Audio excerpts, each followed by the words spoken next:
Hello, good afternoon. Thank you all for coming and joining today at this one of the last sessions of our conference. I know I've learned so many great things and picked up lots of great tips and tricks and can't wait to get back and put those into place. I also picked up a bit of a cold since I've been here, and being pregnant, I can't take any of the good medicine, so I'm going to apologize now if I have to sneeze during this. Let's keep our fingers crossed. So I want to just start with a couple of questions. How many people know what AAA is? All right. So we are the American Automobile Association, most known for roadside assistance. And how many AAA members do we have in the room? Great, a lot of you. Now, how many of you are aware that we are a federation and not a corporation? Not so many. I'm assuming all of you are AAA employees. Yeah, yes. So I wanted to take a moment just to explain that because we do have some uniqueness in the way that we're structured that does have an impact on the way we do things with our data. So I just wanted to mention that. So we are organized as 36 different clubs that are all independently owned and operated. But we all agree to subscribe to a certain set of rules and guidelines to play together. And so I work for the AAA National office, and we are there to help support the clubs and help facilitate the governance process. So AAA is the second largest member organization in North America. We are right behind the Catholic Church. So the Catholic Church has 90 million members, and we just crossed 58 million. So we're catching up. So yeah, in addition to our roadside assistance, we have many other business lines, including travel, financial services, insurance, discounts and rewards, vacations. And so from a data standpoint, we have data coming from all these multiple business lines, and then also from all the different clubs. And although there are some shared systems, oftentimes things are done in a different way at a different club. And so we have to account for that from a data perspective. So who am I? Why am I here? I am Jennifer Stolzenbach, and I'm the data scientist at AAA National. So I got my bachelor's in mathematics with a minor in coding, and I did that, of course, before data science even existed. When I graduated, I started working at a market research firm, and I did customer satisfaction and employee satisfaction studies. And so then when I joined AAA 4.5 years ago, I started in our market research department. And then after I did that for a little while, I moved into our strategy and plans department, and that's where I really got to understand the uniqueness of AAA's structure and how our board of directors and the committees all worked, because all of my analysis and reporting was going directly to those committees and the board. And then about 1.5 years ago, the data scientist position opened up, and I was like, oh wow, that sounds really cool. And I had the right skills for it, so I applied and I got it. So we've been spending this initial phase of getting all of our data together and getting a data lake built. And we're just now moving into the second phase of more advanced analytics, and we're going to start getting into some machine learning. So today I'm going to talk you through our trip origination, which is kind of where our analytics started before we switched over to Tableau. And then we're going to talk about trip planning, and that's how we decided we needed to make a change and how we selected Tableau and set things up. In turning on the ignition, we're going to talk about some of the early phases of getting things going. And then our current conditions. I'm going to share some feedback from some of our business line customers and the dashboards that they're using and how it's helped their lives. And then some pit stops, of course, some of the challenges we faced along the way. And then finally, a summary and advice for your own trip. So now let's take a look at our starting place. So this is what we called a dashboard. Now, I am going to apologize for the Frankensteinness of some of these reports. Our legal department got a little heavy on the redacting. But as you can see, it was very table-based, created in Excel. And so it just kind of, our reporting had gotten stagnant over the years. And so the way we had our analytics structured is we had each of the analysts were in their own business line departments. And so as which happens with many large organizations, we were very siloed. And so things were being done in their own way. And but mostly Excel and Access style reporting. And so we realized that we needed to make a change. There were some questions sometimes of, well, what calculation were you using for that? Because sometimes different departments had different ways of doing a calculation, and that's no good. So fortunately, our leaders recognized that we needed a change, and so they helped us get that going. So now trip planning, this is how we got it going, how we selected Tableau and set it up, and how we keep things consistent. So we first did two things that AAA is really good at doing. We formed a committee, and we held meetings. So we formed the Business Insights Committee, and what we did there is we took representatives from each of those business line departments and brought them together to talk about what the reporting was being done, evaluate where there may be overlap and where there may be holes, and then find out what other tools are available. And so during that process, we selected Tableau because we saw how easy it was to use and that all the training options available and the whole sense of community really spoke to us. And so then we began training the analysts. We kept them in their individual departments. We began training, and we created a monthly user group session so that we could share what we were all learning and continue our learnings, and we did show and tells and things like that, which that was really helpful. So now into data governance and how we set up our Tableau server environment. So I know that some of you may not be as familiar with Tableau server, so just wanted to explain the difference between the sites and the projects. So a site is where you have your projects and workbooks it's a section that's completely walled off from other sites. And so each one of our business lines has their own sites. We have one for automotive, one for travel, one for membership. And then within those sites, we have the project folders, and that's where then we store all of the workbooks. So we have several standard project folders that we use across the different business lines. One being our validation, and that is where each month, like if it's a data connection that refreshes on a monthly basis, then the analyst would get access to that data first in validation. That way they can check it and make sure it's good before it goes into the production environment. From our production side, we've split it into 3 different types. There's internal, summary, and detail. So internal, that is where our national office associates access their reports that help them do their jobs and help manage the clubs. And then the summary level data, that is for clubs to be able to see, and this is data that's aggregated usually at that club level. So like if we do a ranking report, all the clubs can see the data for the other clubs aggregated at that level, but they can't get down to the further record level. But for those clubs that do want to see that record level data, that's where we have the production detail so that they can get the data just for their club. So we have this user access form. This is how we have people request access to our Tableau projects. And so we just have this signed off by a director or above, and then the person opens a ticket, and then from there we're able to add them into Tableau. So for ease of user management, we control access on a project level. So in Tableau, you can go down further and control access down to the workbook level, but we found that it was easier to manage that at the project level. That way, you just put the person in that group, and you know everybody who has access in that project, they have access to everything in there.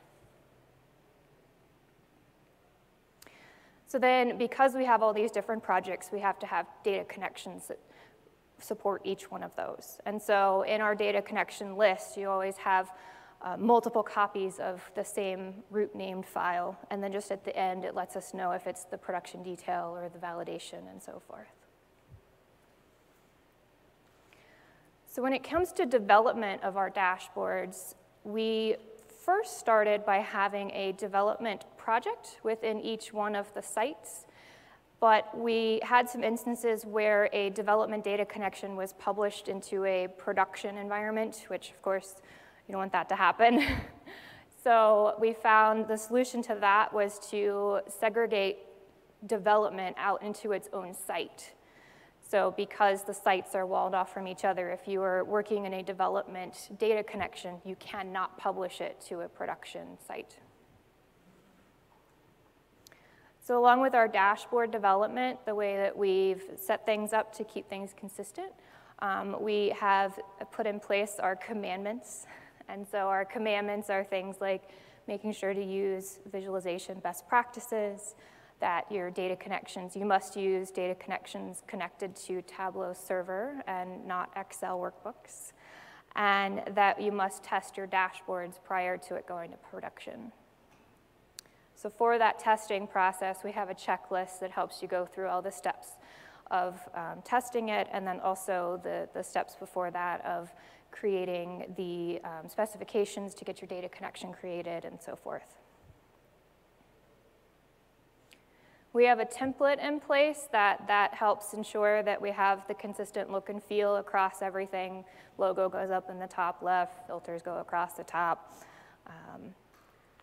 Footnotes saying AAA confidential goes on the bottom, those things. And then we've recently introduced some how-to videos.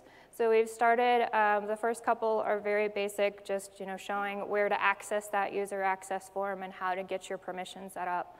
And then our second one goes into how to navigate in Tableau between the different projects and workbooks, and then how to download or subscribe to a dashboard. So now, turning on the ignition, we'll look at our progress along the way. But first, this was one of our first Tableau dashboards. Looks a lot like Excel. So what we found was that by keeping the analyst in the individual business lines, sometimes the business lines may have had a little bit too much control. Whereas we had the leaders at the top that knew that we needed this new change, and then we trained all their analysts and said, okay, this is the way we're going to do it, but some of that mid-level managers didn't quite know the benefits of moving into a visual-based way of doing things, and so we ended up with some reports like this. And so this was one of the reasons that then we decided to centralize our analytics, and we pulled the analyst out of those business lines and into our association analytics and insights department so that we have the proper leadership that understands the importance of changing.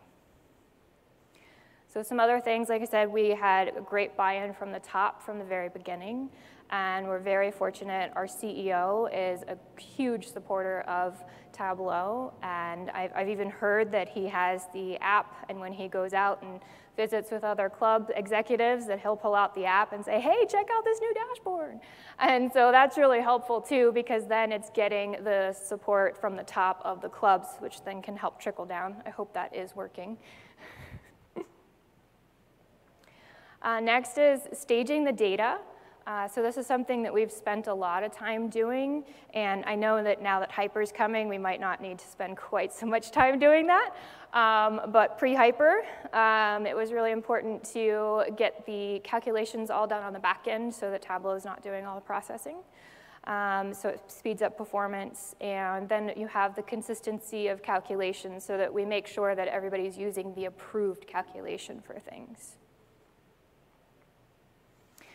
Next is to have patience. When you have a large organization, or I imagine even for a small organization, it could even do this, it takes time to make a big change like this. And so just have patience from both the technology side and then also from the cultural side of the peoples that have to change. So one way we're doing this is by easing into vizzes. And so this is an example where we take and give the people the table-based data that they're used to seeing, and then show a viz right next to it. So it's a way to like bridge into vizzes. And next, one of the great things we did was we hired a consultant. Don't feel like you have to have all the expertise in-house. And this was a huge benefit for us. We lucked out and found DataBrains. And Kim is here with us today. Thank you.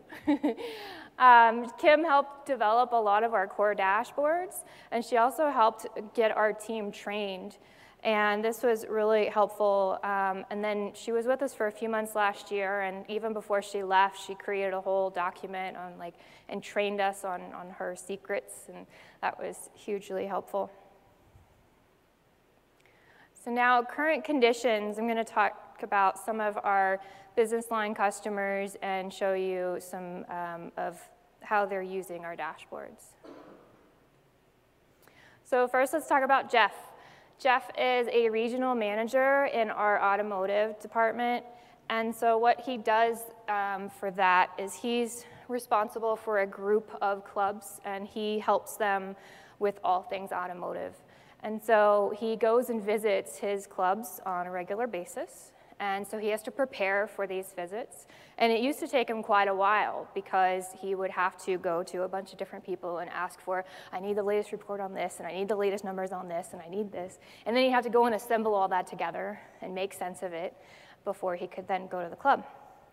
But now he just has a couple of dashboards that he goes to, and he can prepare and know the story that he's going to go and tell them, and then he can even pull up those dashboards to look at with the club together. So here's one of them that he uses. So this is our main automotive dashboard where some of the redaction left off. There are additional filters up across the top where you can select an individual metric. So those two bar charts, those are based off of whichever metric is selected. So of course on the top there you can see for the current year, the blue bar is representing the current month, and then the gray bar behind it is showing the previous year for that same month. So he's able to see if for this metric, if they're increasing or decreasing and how they're doing compared to last year. And then the ranking there that's on the bottom, that's based on that same metric, so he can just kind of get an idea of where they fall within the association. Over on the right side, those are all of the key metrics that are listed no matter which metric is selected. And so on the left column of that would be the club that's selected, and then on the right, that is the association. That way you can see how they're performing compared to the association. So this next one is a ranking style report where on the left, that part has been collapsed in because a single club has been selected, but it's just a simple bar chart there that it starts out with. So then you can select an individual club and you get this pop-out style report that shows the trend over the past year. So now let's talk about John. John works in our discounts and rewards department, and when he first started working at AAA, he was charged with creating a KPI dashboard. And so he started working with the IT department, and he had been working with them for like 9 months, still didn't have his dashboard. And then we brought Tableau in, and so he was one of the people trained to use Tableau and to be a developer. So then he was able to develop his own reports in Tableau much faster than what he had available to him with IT. And actually, on the first year of using Tableau over IT, it saved his department over $25,000. So Steve is a manager of our auto repair network, so he manages all of our approved auto repair facilities. And so for him, the benefit has been in having everything aggregated into one place, because he as well used to have to go to several places to get his information.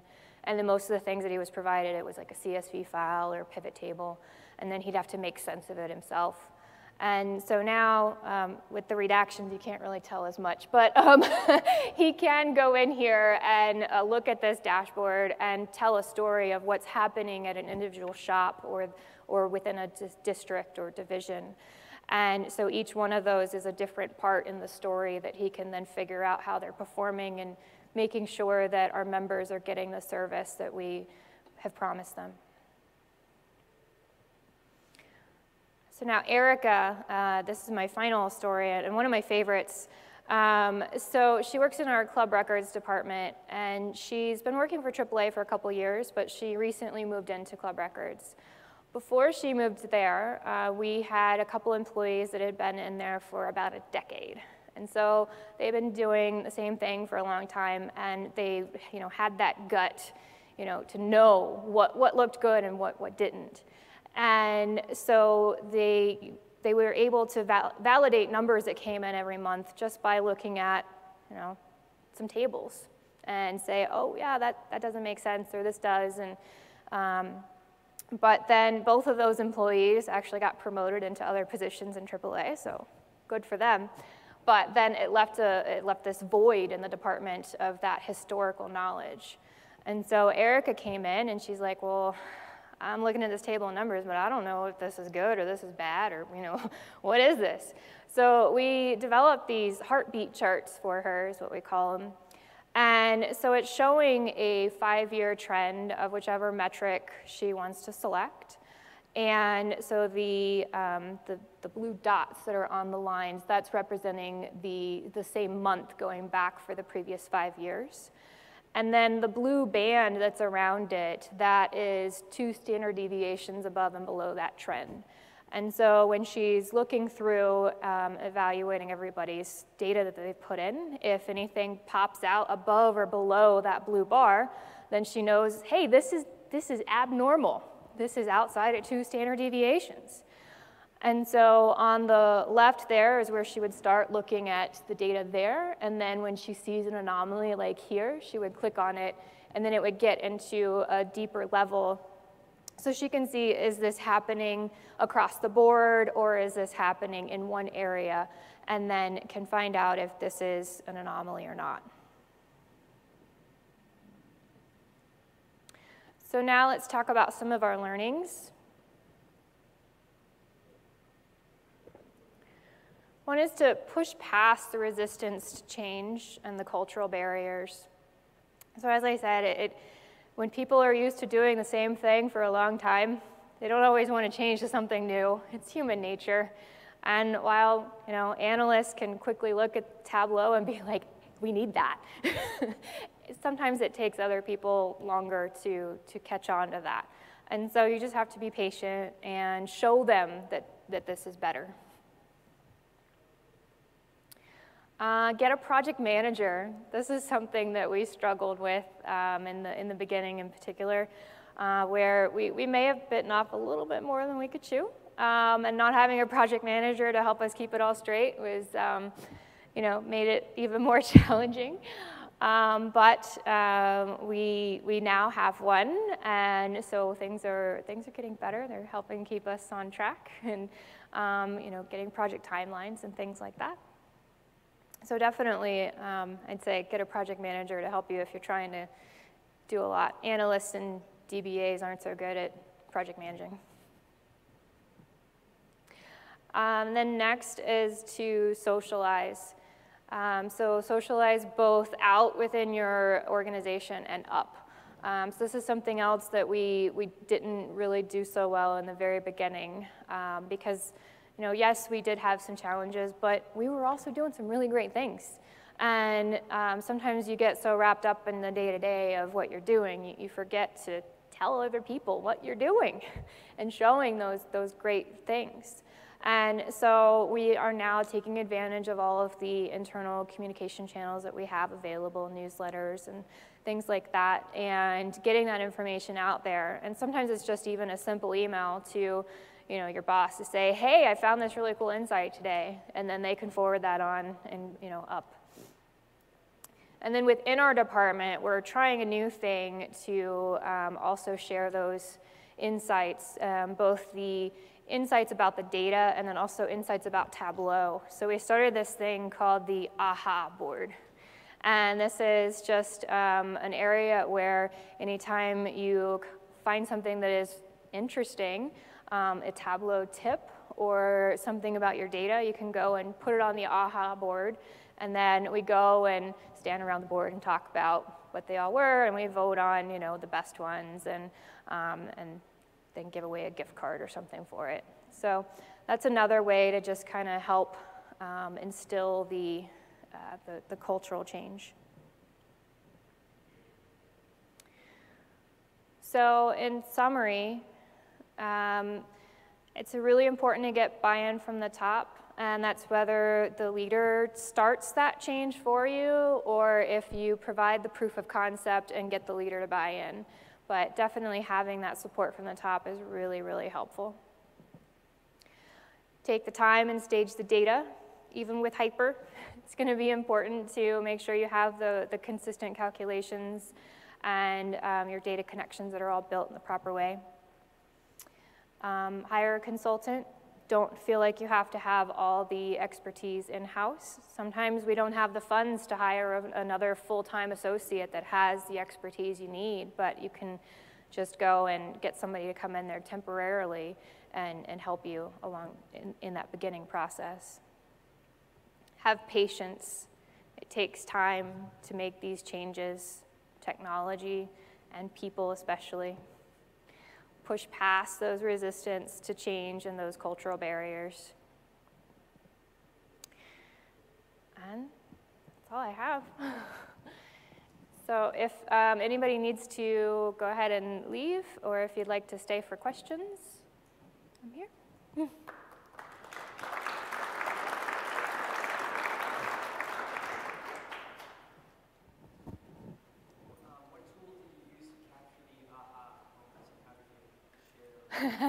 Oh, it's really basic. It's just, actually it's the other side of a cubicle wall that was open, and we just have push pins sitting there and then a piece of paper next to it, and you just write, and there's a marker right there, and you just write it on there and pin it up on the wall.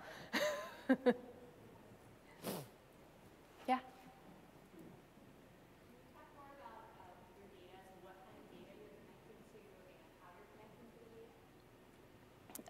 So most of our data, it's all stored in SQL databases, and so then the data is staged there, and they create the data connections that they publish in Tableau server for us. Mm-hmm. Yeah. Yeah. Along that, you mentioned staging the data and doing the calculations. Mm-hmm. I find in our organization, part of the power of Tableau has been allowing business users to kind of do that themselves because they can create calculations as opposed to writing in reviews in SQL. So how do you balance the flexibility of the tool and the row level of detailed data versus staging the data in views to govern what's being put out there? We've mostly just been staging the data.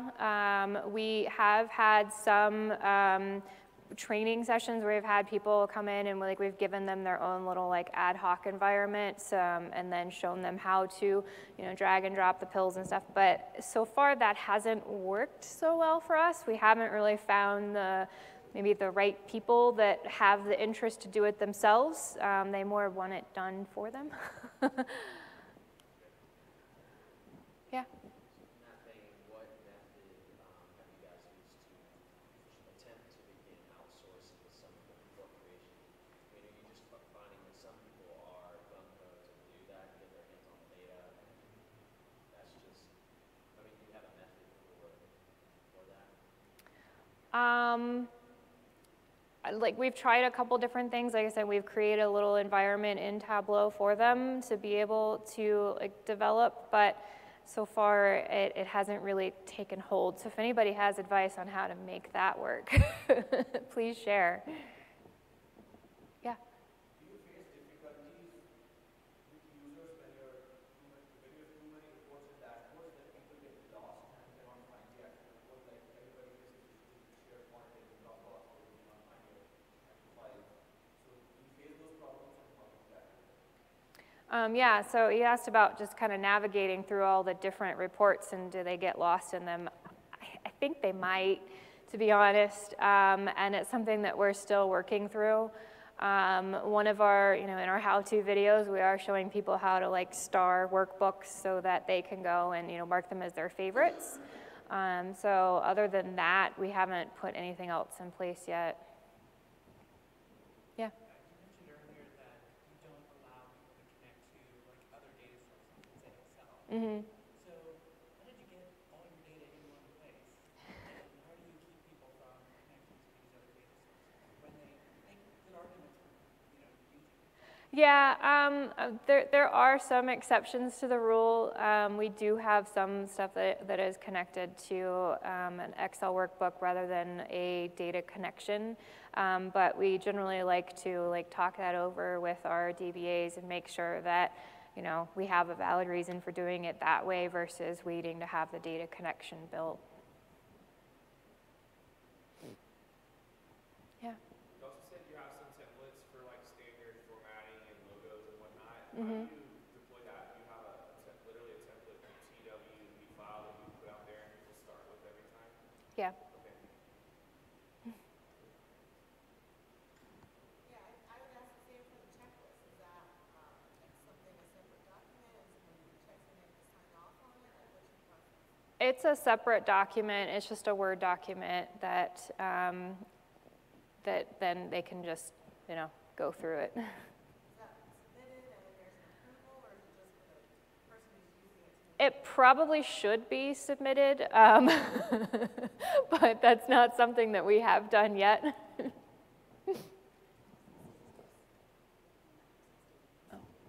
Oh, yes. So Melissa reminded me that, so we are working on having an access database built so that then you can go in and actually check it off in that. But until then, it's just in a separate Word document.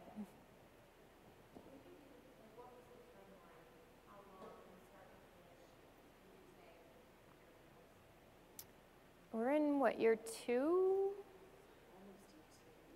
Yeah, we're in year 2 right now.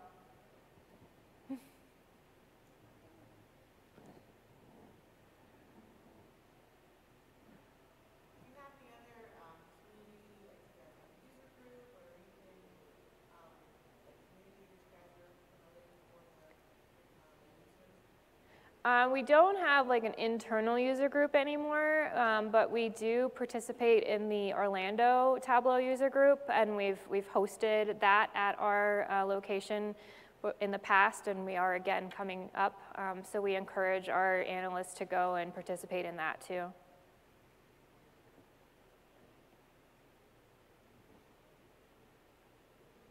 All right, well, if anybody from the AAA clubs wants to hang out and come say hi, please do. Thanks.